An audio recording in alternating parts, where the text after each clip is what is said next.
Nggih. Pengen aku bakal nitip Alhamdulillah artis doya nggih Dara. Menika sampun. Kok pilih pancen badhe nitip kersa mboten wonten ngene wani. pengen aku percaya sauku marang kowe. Ora tau yen kok aku marang kowe. Nggih Dara. Makanya aku sedih aku. Nggih. Tak kepareng akhir itu. Terus ngeten nggih. Ayo Nduk.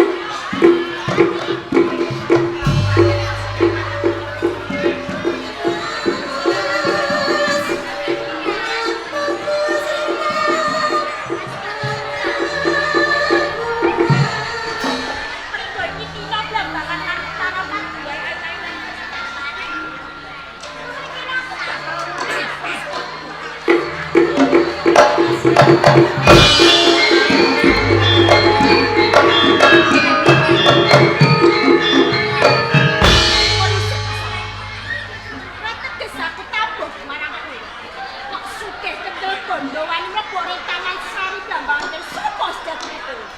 Ya, lumrah yen kowe durung srawung lawan aku. Ditepungake di sana. Setane mono, aku putra saka Utara. Pangeran Jolang. putra saka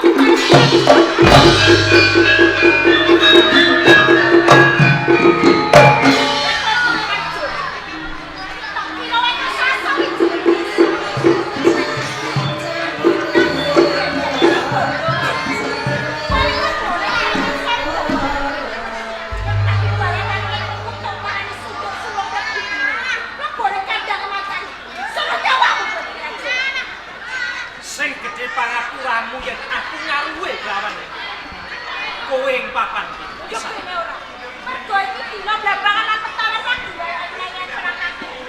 Aku ngerti yen blambangan lan metahan lagi ayun-ayunan perang. Nanging kabeh kuwi malah bisa dirembuk. Coba aku ndak mun pirsa sawetara tenane sliramu bisa. Sedah merah. Oh, sedah merah. Umpama to mungsuhan kuwi rak ing antarane wong tuwa lan wong tuwa. Dadi yen ana aja nganti dikatutake ngerteni ana.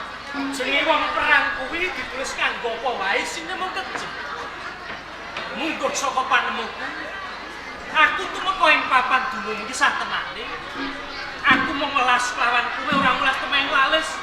Aku bakal nganakake pedamen lawan kowe. Kanthi cara kowe srawung lawan aku. Nanging yen kowe dina iki kepengin banget kudu njaluk patine Pangeran Jolang. Ora sandadak sesuk aku milolan batin. Hayo, patenono aku sedamel.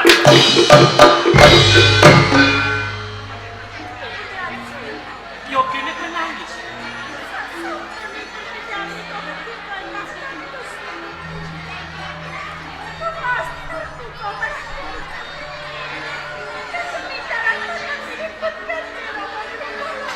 Patenono aku sedang merah.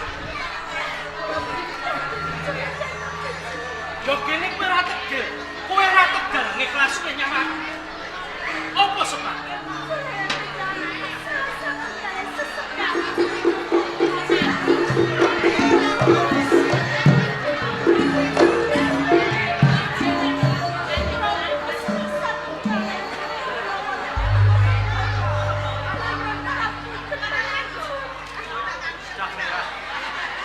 Sawise aku kabung kabeh tembungmu panelangsane batinku kan ora bisa ndak bumi. Sudah merah. Sing gedhe pangapurane yen aku natoni dening rasamu. Ayo, jeneng aja.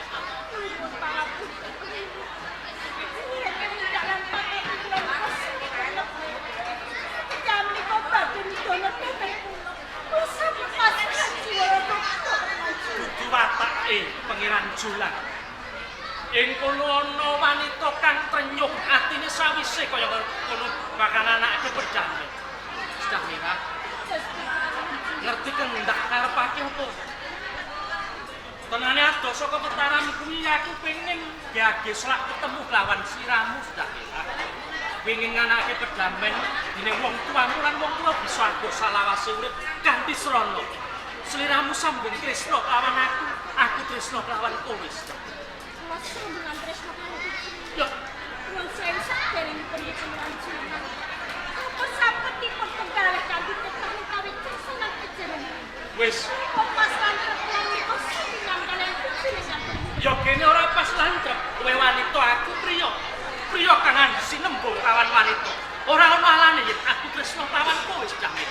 Iki saestu Hyang Krishna batin kangen. Pungkasan tresnaku mbok tampa ora, Cak? Rai tresna panjenengan untuk kalian kula langkung sing bar. Tresna panjenengan kula tasih sak. Mbok tampa Jamil.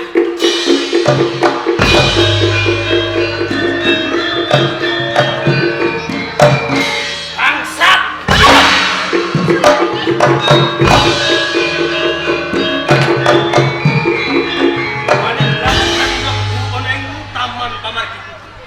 Yen nitik saka sandanganmu, kudu kawula panindhawan sapa? Bener panucapku. Satengane aku putra ing Mataram, Pangeran Jolang. Pangeran Jolang. Kali sapa kowe sakare? Disrawongke iki uga kalebu putra pengayoman ana ing Kadipaten Blambangan Cindeamung Cinde kembang nang dadiaran. Kowe kadange sisi dah merah. Pancen bener Jolang. Pungkasane tembung mau sudah merah wis andum yuda lawan aku. Andum katresnan mergo aku nyatakake tresna lawan Sidah Merah. Abok Kepiye ya? panjenengan ngertos piyambak menawi Jolang menika mungsuh tumrap Kadipaten Blambangan. Ewas manten panjenengan boten matur wonten ing Kanjeng Rama. Setun temen panjenengan kalengga. Aku pangerteni. Kalawan Pangeran Jolang iki salah sawijining musuh. Nek kowe kudu ngerti.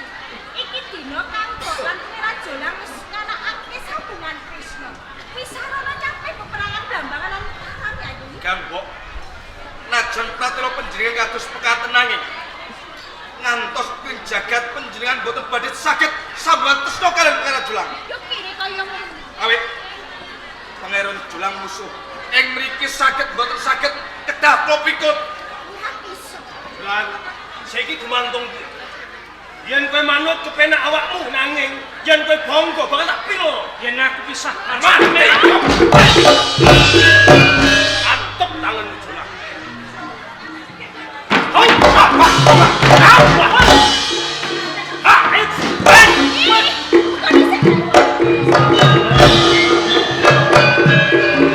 Jolang badhe kula pateni dina iki. paten apa? Kok dhisik wae. Sing menang adili perkara iki dudu kowe lan kowe. Kuwasa tunggalane Blambangan ana ya Kanjeng Rama. Kowe bukti Kanjeng Rama diaturi rawuh kapan Hi, iki.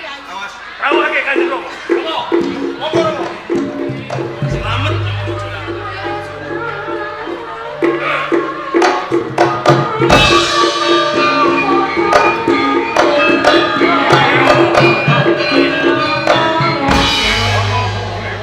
Wong tuwa kok mbok larak-larak ana taman. Blambangan nembe kemawon kadangan mesah saking Praja Mataram. Sopo?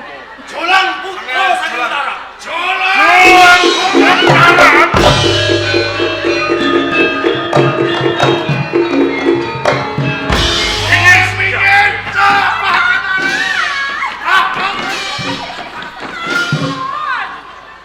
Ngaten Jolang sawang kok. Dadi jam Ini sudah. Cik kula Rama. Begini nganti silo kepalang. Pekaseng ngomong boleh bakal mateni kan Pangeran Jolang. Boten dalem sewu saderengipun Rama. Ngantos kula nyabet pejabat dimercaya dening Pangeran Jolang. Monggo katuranipun. Pangeran Jolang menika salah satunggaling putra saking Mataram. Mula saka kuwi panjalmane mungsuh tak pateni. Menawi panjenengan menika kelampahan badhe percaya dening Pangeran Jolang. Tanpa cabar gegayuhan pejabat yang meringkihake wonten ing Mataram. Jalaran menapa? Pangeran Jolang menika putra saking Mataram. Tanpa mangertosi sedaya karingan wonten ing Mataram. Langkung prayogi Pangeran Jolang menika apa dipercaya? Langkung prayogi dipun lebetake wonten ing jalan kemawon. Umpama ndak pateni kelakon mati, ning jabar nggonku bakal nubuhake Mataram. Mergo sing ngerti karikian-karikian ing Praja Mataram Pangeran Jolang. Bener lepat Rama. Rayugane diwedukke ana ing pakujan. Rawuh. Apa sekira sira sarujuk panemunan putraku sekapur. Kula cocok, kula matuk. Oh, bukan bosok ning Pakunjaran lah. Yen ngono Pangeran Julang lebokke Pakunjaran. Oke Pakunjaran nih. Misalkan. Lebokke Pakunjaran. Ayo, manut. Ayo.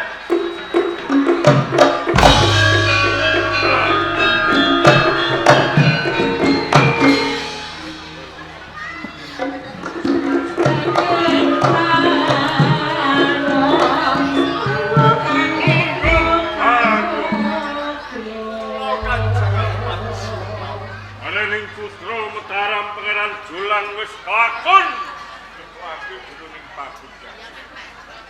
Kudune Pakunjaran ki ana sing jaga. Aja nganti Pangeran Julang bisa bobo saka ing Pakunjaran. Menika leres. Pakunjaran kedah wonten ingkang jagi. Kersanipun Pakunjaran boten jebol. Nah, banjur saka pamawasmu jur ngayoko praja ing Kabupaten Blambangan sapa kang pinecaya supaya jaga marang jroning Pakunjaraning Pangeran Julang. Pangeran Julang menika tiyang seki Mandradina. Lah kedahipun ingkang jagi Pakunjaran tiyang Blambangan nggih kedahipun tiyang sing sekti. Sing jaduk sing nggih umpama putraku ki nyameng kula sagomo. Kula sagah jagi wonten ing Pakunjaran menengipun Pangeran Julang. Menawi Demas Cindamung Cinde Kembang menika mboten timbang kegiatanipun. Timbang. Yes, lawan aku. Terus saka pamawasmu sapa? Saking pamawas kula tiyang jaduk wonten Kabupaten Blambangan. Mboten sanes nggih Gusti Patih Jotosuro. Patih Jotosuro. Nggih. Ento ngono niku. Lha aku iki Patih Joko Pakunjaran iki karepku dhewe sing ngomong kuwi. Lho tiyang jaduk teng Blambangan iku sinten? Aku. Lah nggih. Ngono. Wong supaya Julang ora iso bobol Pakunjaran sing Joko putra jaduk. Nggih. Sapopo nampun iki. Yo. Hei! Tanganmu yayang nih. Nggih. Kaget aku. Patih Jotosuro. Kanjeng Adipati. Sira kang kajibah jaga ana ing Pakunjaran. Katon. Ning eling den eling. Aja nganti teledor. Nggonmu ngayahi kewajiban. Yen mengko nganti ana bobole Pangeran Julang saka Pakunjaran, kuwi pinangka ijole, pinangka ganti. Sendika dawuh Kanjeng. Tindakake.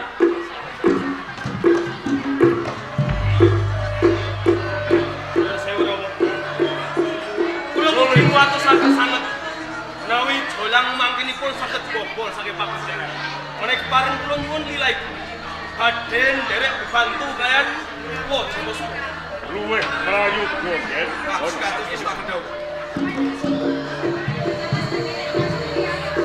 Ayo, Oh Kanjeng Adipati. aja nak kapenak sira uga nampa jejiban. Kowe ndau terus jogo. Nah, diwananing putraku sejak merah. Aja pisan-pisan ana priya. Wani lumebu jroning taman sari, saya tegak lawan. Menawi dateng keselamatanipun Ndara Putri Abu Watos. Saudara dah tinggalan. Ini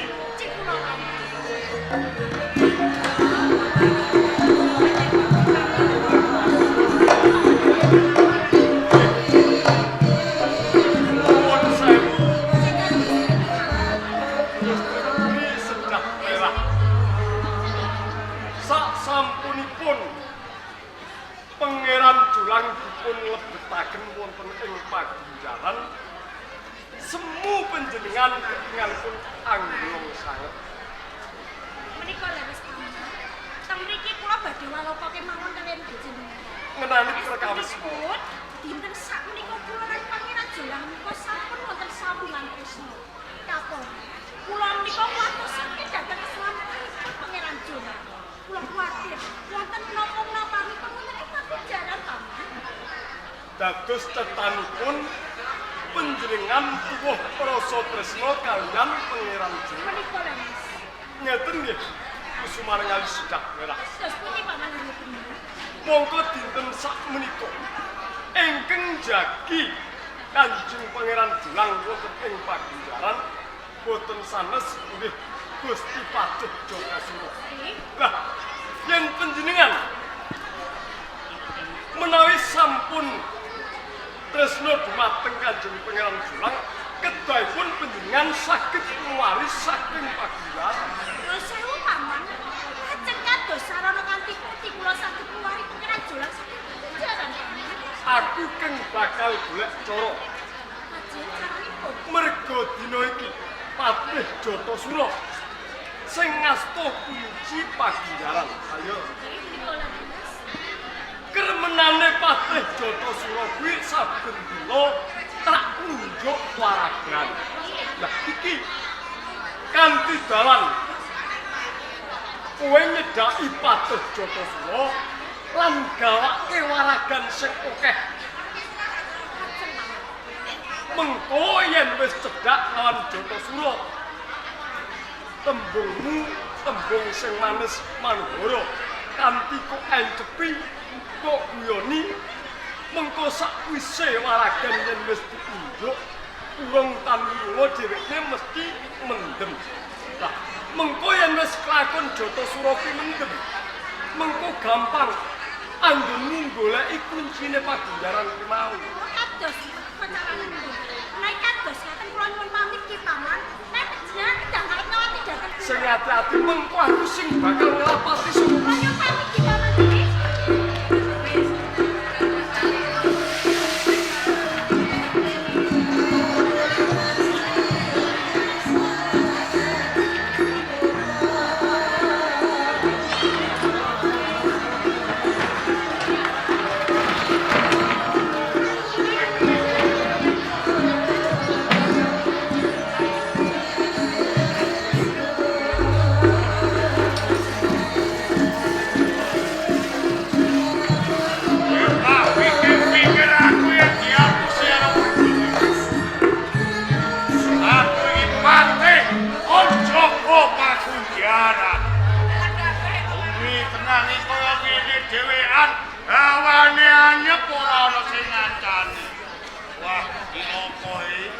Iso-iso kembung iki.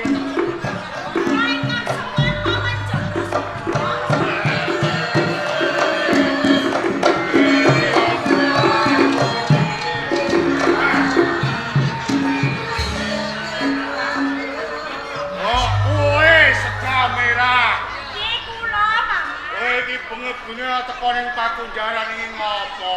Pancen tak sengaja. Panci ratri kula dumugi wonten ing pakunjaran. Jenengan kula niki mesake kaliyan panjenengan. Ngono. Kaijenan jagi wonten ing pakunjaran. Nek dipun keparengake kula badhe ngrencani paman. Kowe baturi aku. Nggih. Iki tenan. Nggih saestu. Salah mboten. Oi. Bengi anyep-anyep dibaturi karo bocah wedok bodine kaya pedet selapan. Cocok iki. Mboten namungake menika. Iya. Dalu menika hawanipun ati. Anyep. Kula menika duta karemenan panjenengan. Apa iki? Wujudipun waragan. Wah iki. Bintang. Iki jenenge bir temulawak. Kok saged Iku ana karepe. karepipun. Nah kowe ora gelem minggir mengko tak tabir. Kuwi anggere nombe nang ngene iki. Wah wis senengan kuwi. Sing kathah isane ndak mendem. Ngene, Pripun? gentenan kowe ah. Hah? Sikian. Nggih boten kula niki wadon nggih boten. Engko nak padha angite engko nak padha polahe. Kok nak kula boten wujudne niki pola. Yo. Janji lho dipun rasake.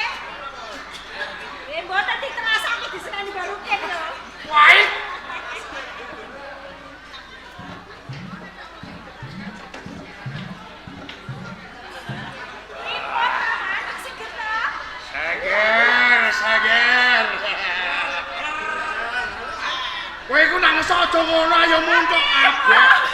Carane ngene lho. Ah. Wis oke. Ning ngene lho Sedamera. Satenane iki ora tak selai sakjroning atiku. Pripun? Nganti aku iki ceciklu ning Kabupaten Blambangan. Aku iki ora mbutuhake bayaran. Boten butuhake bayaran. Iya. Jadi kok butuhake napa? Sing tak butuhke iki apem. Nek apa niku gak gampang. Boten pasar gampang nek kata. Apeme ora wong wedok liya. Lah apa wis Nanging apem. Lah iki boten dodol apa kok. Hah? Ora boten dodol apa. Kowe ora dodol apem nanging duwe apem. Wes awor sare. Cetane kok jarak tresno kali kula to. Ya. Mereka dos ngaten boten benten kalian kula. Ngono. Urung ngombe kok tabohi. Ngawur ae. Estunipun kula Iya. nggih tresno kali jenengan. Tenang. Nanging ngene lho ya. Aku iki biasane nek wis mambu arak ngene iki, aku iki ngawur lho. Ngawuripun pripun? Pokoke aku iku ora idep. Anggere wis klebon arak, ate ana bolongan ning ngarep, ora peduli gone sapa tak leboni ngono. Wis menika gampang. Oh ya. Panjenengan kula ladoni, ladosi nyokor pepira tak ladeni mawon. Aku njaluk ambung sithik. Ampun. Pun rasa napa dereng? Urung pateo jere kon ngentekno cah. Tambahi. Wah, teku blendek. Wah. Bek sen bek. Mesisan. Hei. Rodok ngelucak. Wah, kali wong ya. Ora apa-apa. Iki kanggo dulur-dulur pagak lakon iki. Tak lakonane. Nek ngene ya ora wani ya. Ora keton kok terus adus kramas. Mateni wong.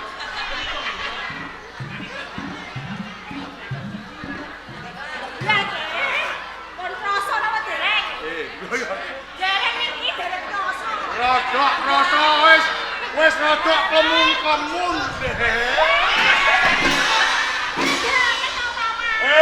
Aku iki kudu keclunguk.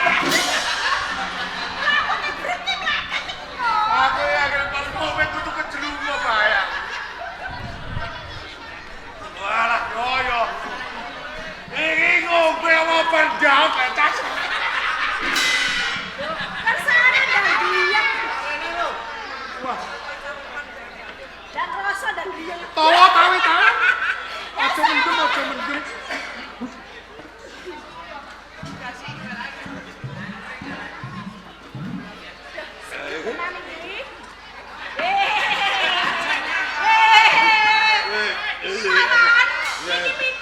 Hah? Kapat. Aduh. Wes dano sisan. Wah.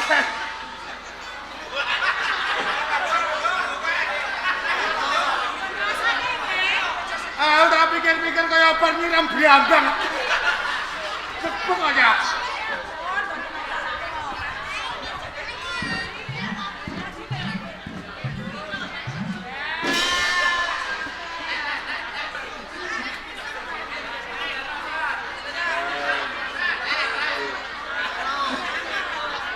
Aduh yo paruken mater.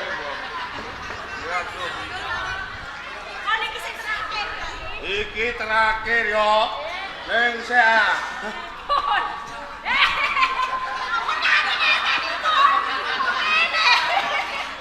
Sempol mau dadi cilik. Apa iki?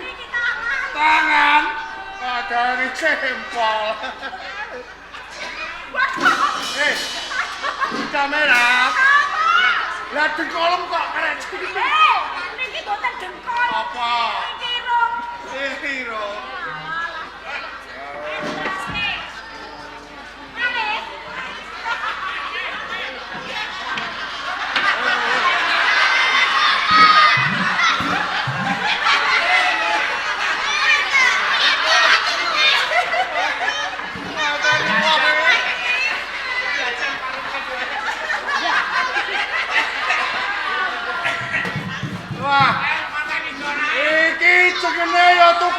ning Jepara iki. Sentimen ora ketara iki. Jas. Siraku wis ngeluh ya, Cak. Waduh. Sedamela. Iki separo ae ora entek iki metu blendhe iki. Waduh. Iki aku mendem tenan iki kok iki.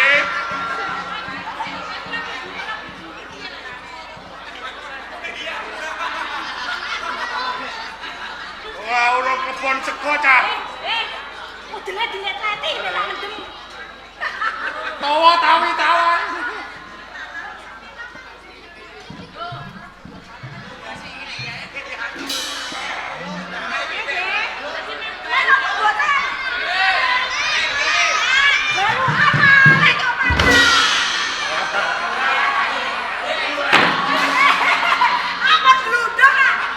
Aku kejelungup.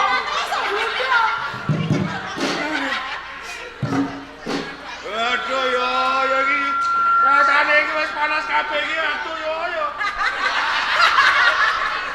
Rambutku nganti keringetan. Niki paman. Ateni wong iki. Aku iki Joko Paku jaran aku mendem kok malah diamuk lho aku iki. Kamu sinten? Kowe tanggung jawab lho ya. Ora tanggung jawab sak utuhe. Ya lambung sini ya. Aku irung iki mbok irung apa kok? Angger mambu ames-ames kudu nyerok.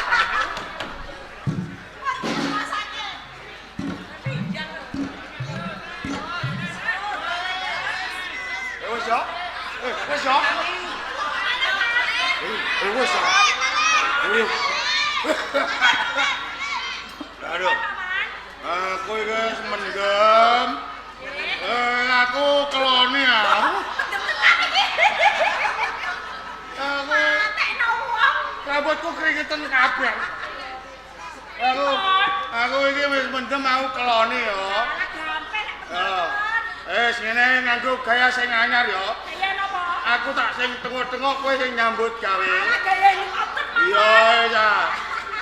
Kowe iso pola ta ora? Ngecek. Hah? Ngecek iki. Aja banter-banter ngono nak ketelir aku. Aduh. Ini udah gaya apa nek, Cak? Mana? Menang menjadi iki. Aku tak ngene ya. Siap. Ora kuat aku iki. Nggih, paman nggih. Ya wis meneng ae. Tak apa-apa Ya. Keri lho aja. Ono. Lah iki gone kene iki, anjene bener iki. Lah bener. Rasa jero ah. Rasa jero. Terus terus. Pal jero lah iku kono kan. Ya.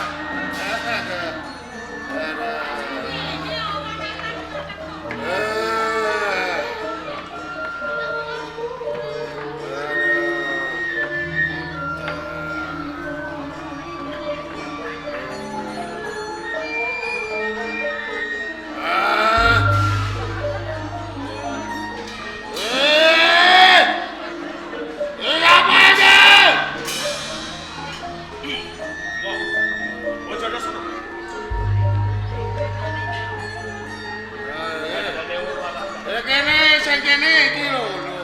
Yen ngono cetha yen tawa Janasura iku dados satu kan Rama yakin rawuh.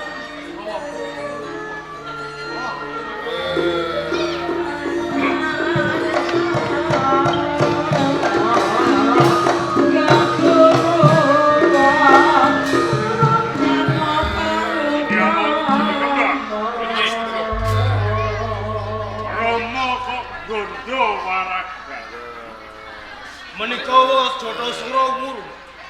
Bel. Dadi sing nunjuk waragan wakamu patih Janasura. Leres. Dawuh dikon Joko kok malah. Aku panas njaluk banyu. Aduh paruken Njaluk banyu. banyu awan njaluk panas. Benajem.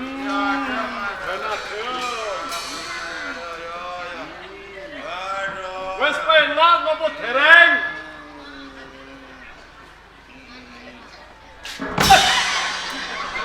Siap.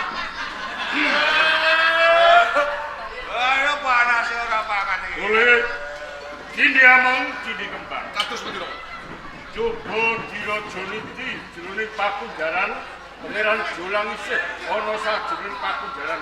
Kados kados. Waduh, ciloko.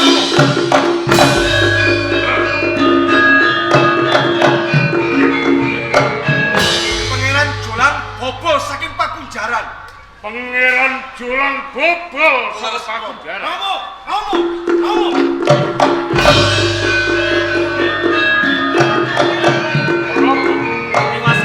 Diwasan perkara semenika.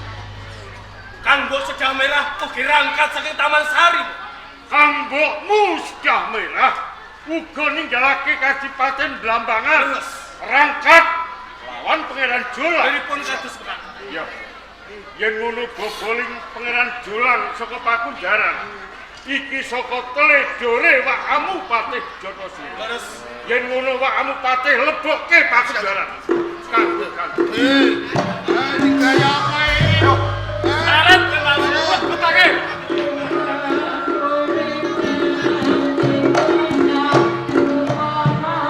Mulai gini among, gini kembang. Mumpung durung adoh mlayune Pangeran Jolang. Kula tututono yen ketemu pateni. Lho, tidak kewajiban.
Jajeng Sedah Merah.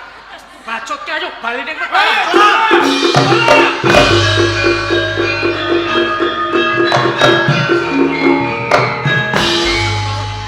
lipat kowe Jolang Cynthia Molan kowe jembuk mergo saka tembungmu sing endah pindane kaya madu kang manis.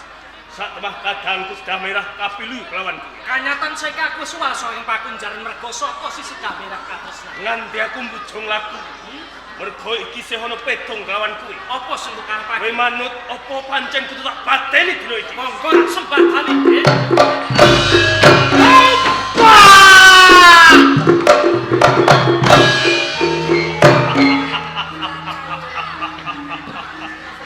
Ojo bombong atimu lamun to kadangku mati. Aman pati kan.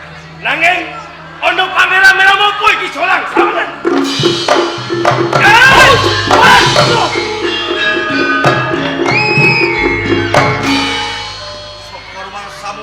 Kamu setumo. Jolang, tenang nih, geng.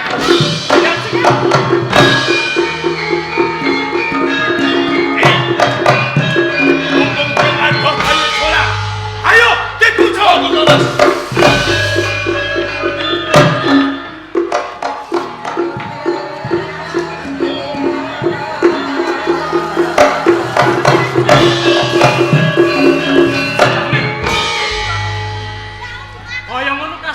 Cynthia Molan Cindi Kempat. Umpama aku rali 4, aku kelakon tumekaning pati. Budidayamu kepiye, Sedah Merah? Bakune aku njaluk patine si Cynthia Molan Cindi Kempat. Tinggi Pangeran Jolang. Jalan aku tresno kula kaliyan panjenengan. Teng mriki kula badhe mlangkakake karingkian kadang kula kekalih.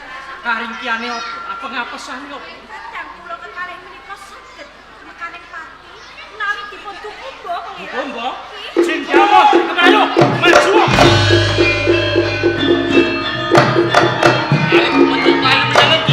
Aku namayo nanging aku papan kang jembar kang nyampurnake kowe sakaro. Gampang tembungmu sing kaya ngono. Saiki dibacotke. Jin liamong ciri kembang apa jolang Kroyok anakku lah bakal mundur. mati. Coba.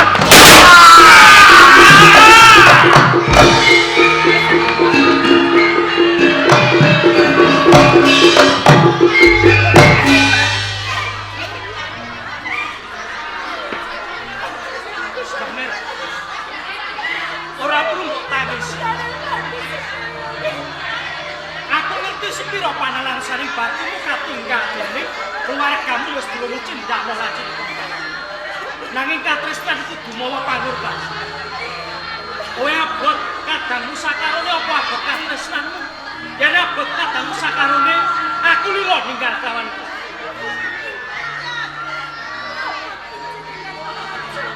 Lahir batin, tak kanthi tak boyongin mataram cahayu, ayo.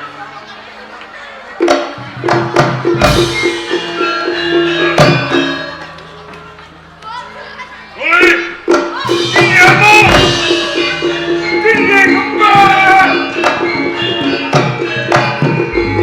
Koyo cuma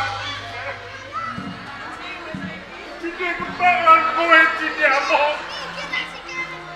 Kowe putraku sing banget tak terserah. Kanjeng hati pati sira. Aryo gendong kahananipun. Menawi rumiyin penjual kersun dahar atur tertentu boten bakal kelelapan ingkang nalika semanten panjenengan malah dahar aturipun Patih Joko. Ora mila babar pisan gendong yen putraku sakloron Liamong iki kembang dadi kebanten. Yo mergo aku manut marang Kai Patih Joko. Yen kaya ngono, Dong. Luarono Patih Joko Sulo saka dening Pakujan. Wis tak kedawuh.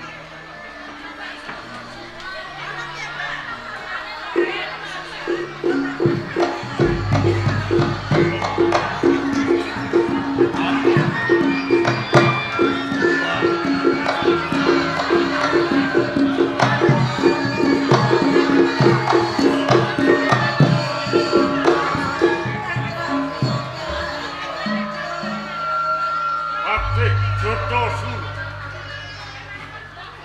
Coba kaya ngene iki kedadian. Yo mergo saka tledor gunmu jaga wongening Pakunjaran satemah Pangeran Jolang bisa bobol saka Pakunjaran. Saiki putraku sakloron Liamong Cindhi Kembang kang dadi bebanten dadi korban mergo saka tanganing Pangeran Jolang. Mula kanthi Patih Joko Sulo Kanjeng Adipati Siung Lawu ora ngomongake putraku Liamong Cindhi Kembang kang dadi korban. Nanging Sedyah Merah putraku sing banget dak tresnani. Iki dina uga dijak rangkat kelawan Pangeran Jolang ning Praja Mataram. Mula ing kene aku bakal ngedekake sayembara. Arang sapa wae priya saindenging jagat Kadipaten Blambangan sing bisa ngundurake putraku Sedyah Merah. Yen wadon bakal tak sedulurake Sinarowati. Ning yen kakung bakal tak diopake kelawan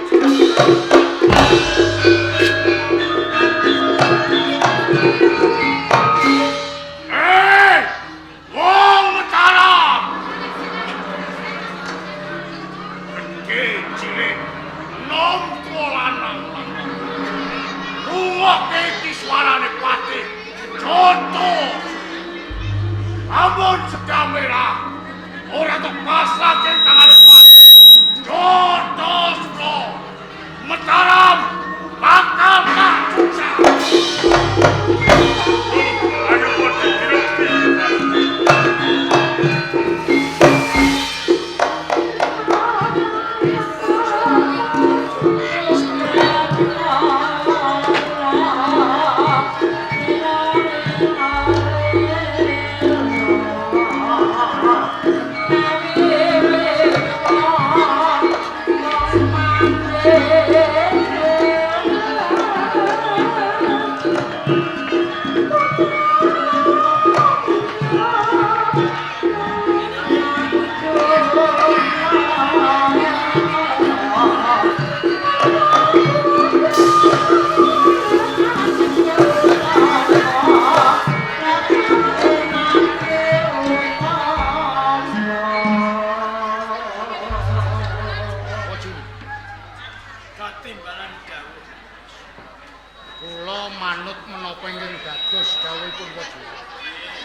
wangsulipun anak kula Pangeran Jolang kinanten putri Blambangan Sedah Merah malah kaporo sampun patutan putra ingkang dados tandha pitaken menawi tiang-tiang Blambangan boten nrimakaken perkawis menika lajeng kados pundi menapa boten ibarate glandang carang saking pucuk kula ngertos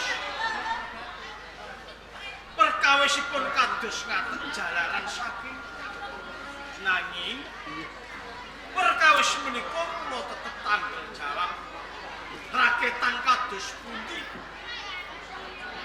nak Mas Putu Pangeran Jolang saged boyongi putri saking Blambangan kapara wedal sak menika ngembang menika langkung prayogi sanget langkung prayogi menawi menggahipun waju mertani nanging menggaing kula was-was raos sing manah jalaran menapa boten sangsaya sirep peperangan Blambangan lan Mataram nanging ing mangke malah wonten perang ageng Blambangan lan Mataram Ya, amo Surabrata Jayabrata.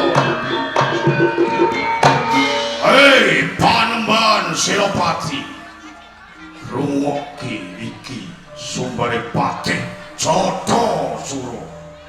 Amun Sedah Merah ora pasrah ing tangane Patih Jatasura. Mataram bakal tak gawe Karangabang.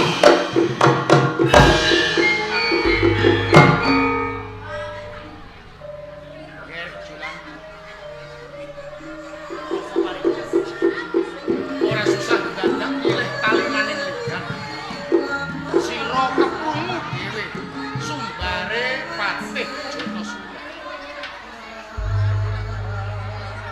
Rama bisa ngrasakake sepira abote rasamu umpama pepisan lan garwamu Sedah Merah nanging kabeh iki kanggo sarana tentreming praja Mataram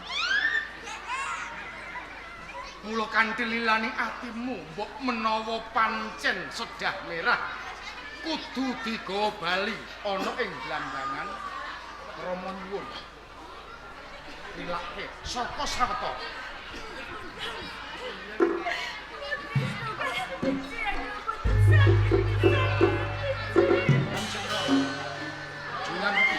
Rama sanget anggen nyiksa dhumateng batos kula lan si Sedah Merah. Monggo kula sampun patutan putra setunggal menapa badhe kelampan kula pisah kan garwa kula lan anak kula piyambak.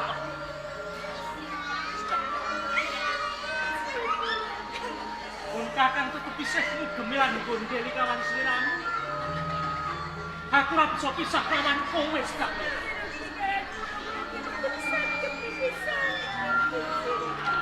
Nak Mas Putu Pangeran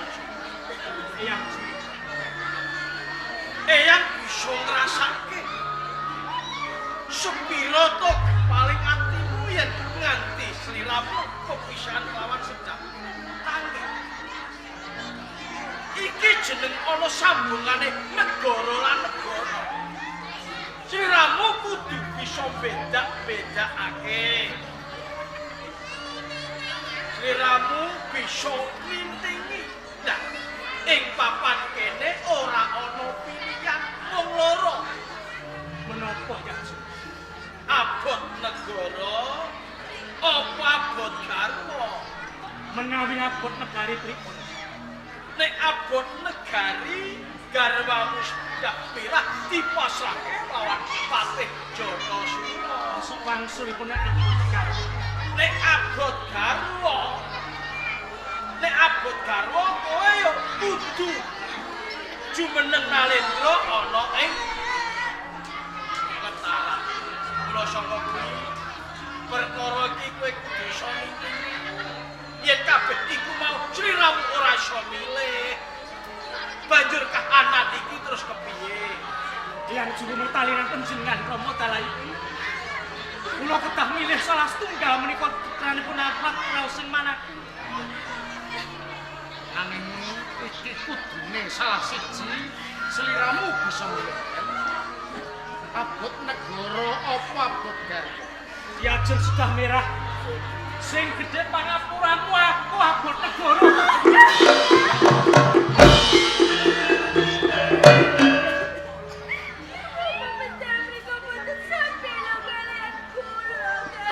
Aku kebelok lan selamu nanging rutanan pangong bareng bertahan saya akeh. Yang nganti mengkemataran bagi banjir gede sapa kang diluputrake. Aku njaluk pangapura. Aku njaluk pangapura sudah merah. Anuman Salawati! Juru Mertani!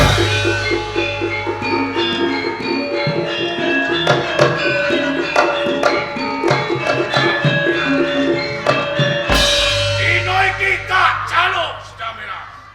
Ya, Joto Suro. Yen pancen kuwi wis dadi karepmu. Ora keteng abot dikaya ngopo. Aku bakal nglilakake. Sedah merah kagawa bali ora ndang. Ini.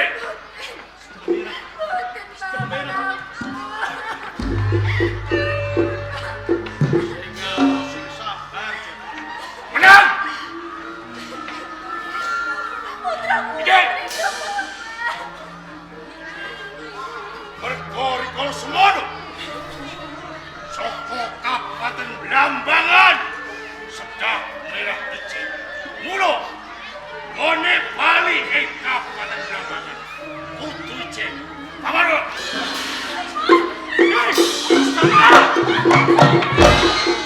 Kamera.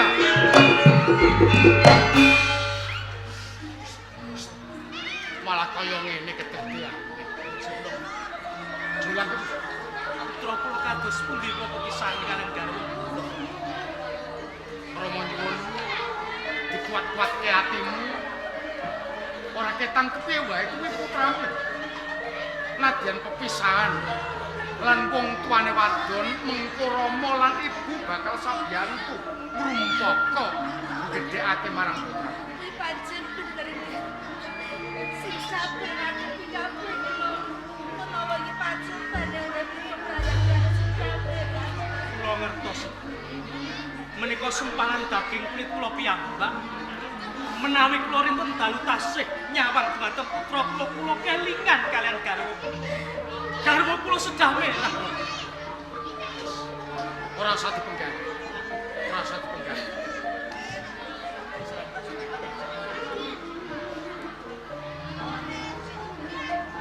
Sing tok rasake. Kula mboten wani nyawang dhumateng putra kula piyambak. Kula nyuwun ing gugun jenengan kados pundi. Monggo kula terek aturi nawuh. Yen pancen sliramu kepengin nentremake jiwamu, nentremake rasamu, kena saka sawetara putramu Rama lan ibu Kendhara. Sawetah nyuwun titip dhumateng anak kula Rama.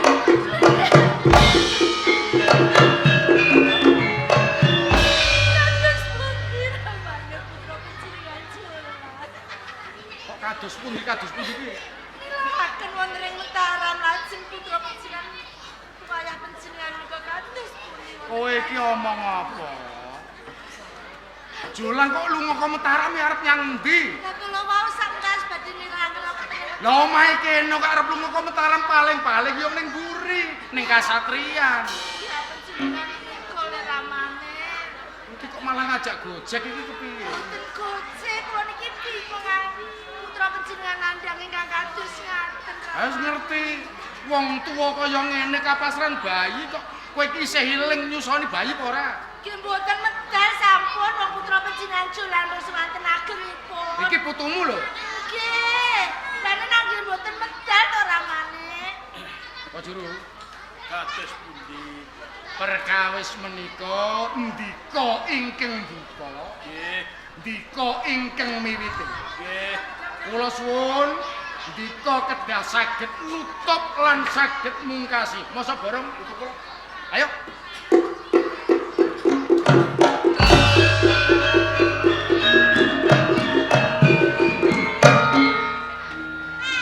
Ora sing tuwa, ora sing nom kok padha wae. Lho. Lho iki rak putune to kok ditinggal lunga. Wong aku wis suwe ora tau ngopeni Ponang Jabang bayi. Kok malah dipasrahi Ponang Jabang bayi. Jur tak pentili karo apa iki? Ya. Najan to sliramu kuwi wujud Ponang Jabang bayi nanging nemoni lelakon sing maneka warna. Sing tempuh ana ing Praja Mataram. Sliramu kok ya kuat ya degdaya. Ya. Tak jumbuhake kelawan kahananmu. Reh ning lakon-lakon sing tempuh ana ing Praja Mataram, kowe kuat lan degdaya. Ya sliramu dina iki tak paringi jimat asma Joko Degdaya.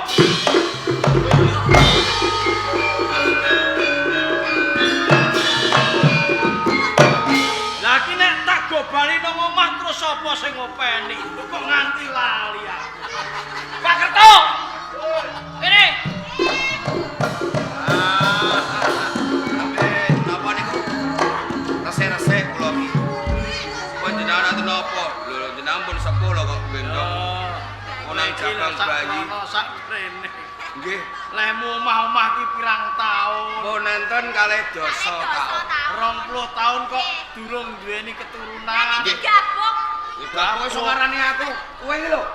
Perkara gegeden bokong, mulane harus duwe anak iki. Lho iya, kapetan nek sampe duwe anak iki piye? Niki lho. Aja doudur. Lah kok dilepuke kula niku lho. Jeneng anak kuwi rejeki utawa kanugrahan saka Bathara Kang Maha. Krungu kowe, aja nyalahke pacul kuwi bengkong. Ya, nggih. Iki aku duwe Ponang Jabang bayi. Hari napa? Nek kowe gelem tak pasrahi openono ki Joko Degdaya. Tenan niku lho. Lagi ampun gojek to. Gojek. Lho tinimbang kowe sakloron ya. Ngono ya mene ra duweni keturunan ra ya. Tak pasrahi Ponang Jabang. Kula ngertos. Nanging jene kula niki rak mboten nate, gitu. Iya, Nduk. Ngopeni kalih Ponang Jabang bayi. Iya, Nduk, gelem ora, Nduk? Kowe gelem ora? Lah nek jenengan saestu nggih kula purun to. Ning iki dadak mentili lho, Nduk. Akhire to. Mendel ini ku napa? Nyusoni. Mengko ditukokke. Ditukokke susu kalengan iku rak ya bisa. Oh nggih, sampeyan megawe Kang aja turut. Iya, nggo Lah aku tuku mergawe. Taram ki aku dadi dulur resik kok. Nggih. Tak titipno sampean ya. Openono kanthi becik, Nggih. Alah. Niki yo. Lho ya. Buantene yo kan Mas yo. Niki sinten namine? Iki Joko Degdaya. Joko Degdaya. Putrane sinten? Putrane Kanjeng Pangeran Dolang Patutan Sedah Mirah Putri sangka ing Blangga. Lho ya. Nyi, Ngopo to Kang? Yem. Apa? Raine nganti pucet kok ngene. Lah ora entuk mi. Ya kono ndak disusoni ya. Iya. Kula nyuwun pamit. Ya, kono.